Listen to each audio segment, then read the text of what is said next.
Hola, ¿cómo puedo considerar un estudio relacionado para mi investigación o para mi tesis? Esa es una pregunta que frecuentemente hacen los estudiantes cuando están buscando en la literatura estudios relacionados.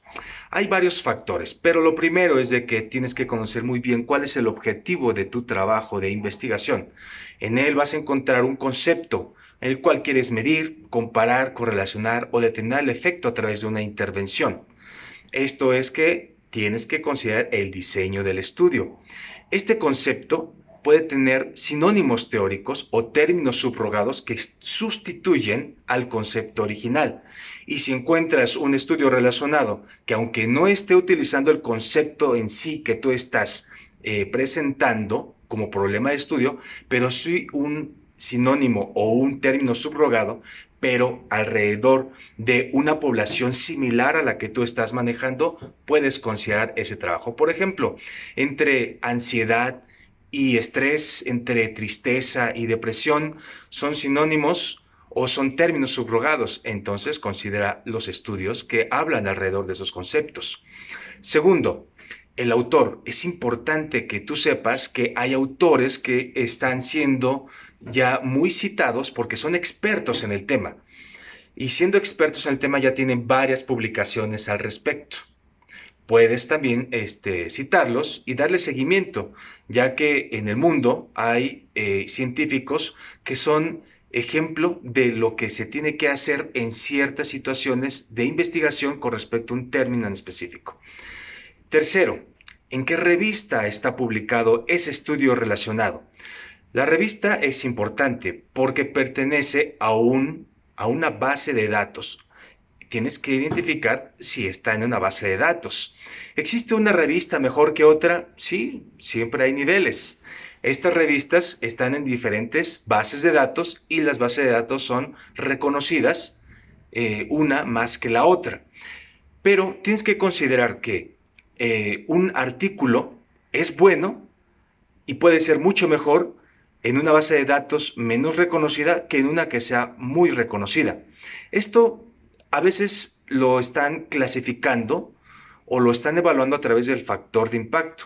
Pero, ¿qué es el factor de impacto? Es un cociente que se saca a través del número de citas que tiene un artículo que pertenece a una revista de cierta base de datos. El factor de impacto es importante, pero no es determinante. Existe otro factor que se llama el factor H o el índice H. Si un científico tuviera más de 100 artículos, su factor H es altísimo, pero no quiere decir que sus artículos sean leídos o citados.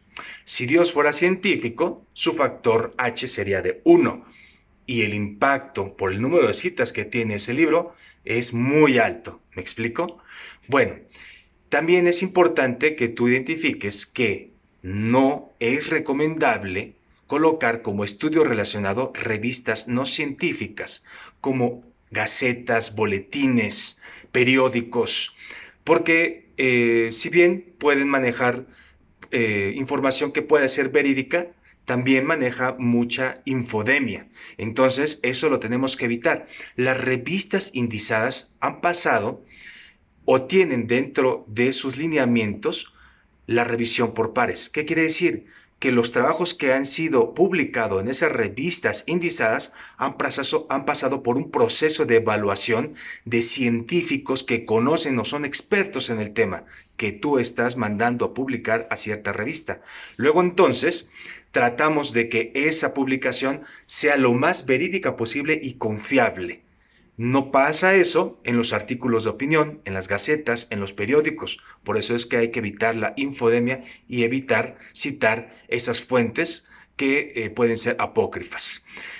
También es importante el año, pero fíjense ustedes, hay una cierta regla que dicen que no hay que citar artículos que sean que tengan más de 6 años publicados.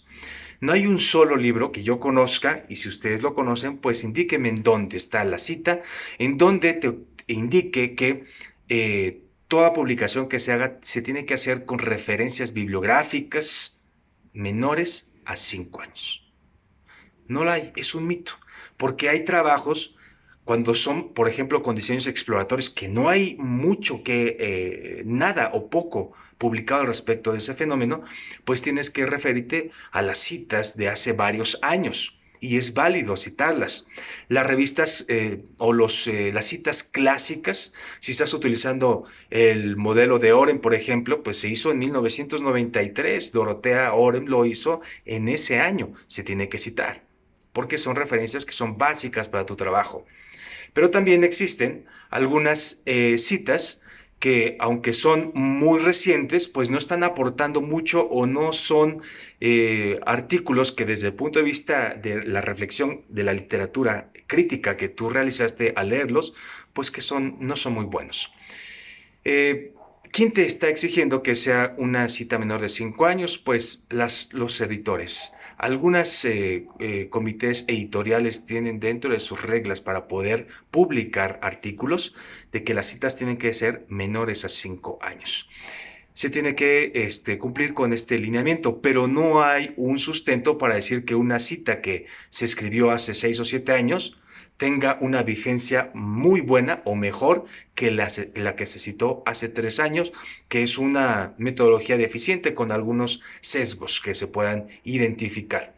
Entonces, en conclusión, para poder identificar o considerar un estudio relacionado para tu trabajo de investigación o tu tesis, tienes que considerar muchas cosas, pero lo más importante es de que ese trabajo aporte sustancialmente en el planteamiento de tu problema de investigación. Mi nombre es Eric Landero y estos son los tips para investigación.